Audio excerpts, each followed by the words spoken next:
അടിപൊളി മഴ അല്ലേ?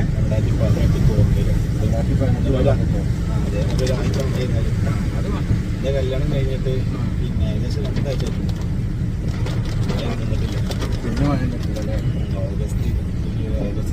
ഗൈസ് മനസ്സിലായില്ലേ എന്താണ് 2018 ഭൂകമ്പം ഉണ്ടായ കാരണം അതുള്ള സിബിലി കല്യാണം കഴിച്ചു. അതന്നെ വെള്ളപ്പൊക്കം ഉണ്ടായില്ലേ? സിബിലി കല്യാണം കഴിച്ചു. അതാണ് അവിടെ പറ്റിയൊരു പാട്ട്.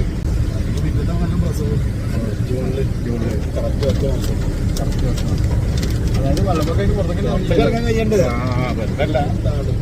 നന്നായി. അതായത് മനസ്സിലായില്ലേ ഗൈസ് എന്താണ് അന്ന് വെള്ളപ്പൊക്കം ഉണ്ടാകാനുള്ള കാരണമൊക്കെ കറക്റ്റ് മനസ്സിലായില്ലേ? ഭൂമി ദേവതക്കിനെ പറ്റിയിട്ടില്ല. ഡാം തുറന്നിട്ടല്ല വെറുതെ മണിയാശാനെ കുറ്റം പറഞ്ഞു. ഡാം തുറന്നിട്ടല്ല, സിബിലിന്റെ കല്യാണമാണ് എല്ലാം പേര്.